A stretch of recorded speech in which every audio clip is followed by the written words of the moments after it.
আমার গ্রামের নাম জেলের হাট। এই ছোট্ট গ্রামটি সবুজে মোড়া, যেন প্রকৃতির কোলে ঘুমিয়ে থাকা এক টুকরো শান্তি। পাশ দিয়ে বয়ে চলেছে পিয়ালি নদী, যার কলধ্বনি সকালে চোখ খুলে দেয় আর বিকালে মন ভরিয়ে দেয় প্রশান্তিতে। গ্রামটিতে আধুনিকতার ছোঁয়া রয়েছে। জিও, এয়ারটেল আর ভোডাফোনের 3টি মোবাইল টাওয়ার যেন আকাশ ছুঁয়েছে। তবে এই গ্রামে ঘরবাড়ি কিন্তু হাতে গোনা যায়। বড় বড় ইলেকট্রিক লাইনের পোস্টার যেন বলে এখানেও পৌঁছেছে আলো, পৌঁছেছে উন্নয়ন।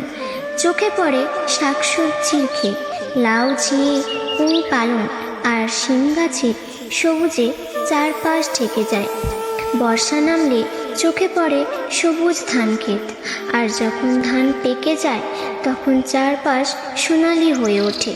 এ যেন প্রকৃতির আঁকা এক চিত্রকর্ম, যেটা শুধু চোখেই না, মনের ভেতরেও রং ছড়ায়। ঋতু বদলালে পাল্টে যায় ফসলের রং, কিন্তু বদলায় না এই মাটির ঘ্রাণ, এই প্রাণ। এই গ্রামে নেই শহরের কোলাহল, নেই হইচই, আছে শুধু শান্তি, সরলতা আর নির্মল নিঃশ্বাস।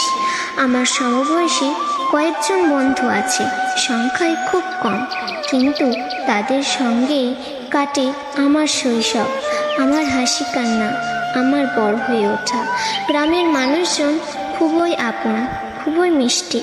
মা বাবার মতো স্নেহশীল মানুষগুলো এক একজন যেন ছায়া হয়ে পাশে থাকে। জেলের হাট শহর থেকে অনেক দূরে, মেইন রোড থেকে ছিন্ন এক পাশে অবস্থিত।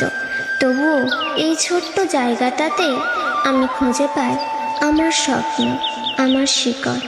আপনি যদি কোনোদিন বিকালে এখানে আসেন, তবে কথা দিলাম এই নির্জন শান্তিপূর্ণ প্রকৃতির কোলে আপনি নিজেকে হারিয়ে ফেলবেন।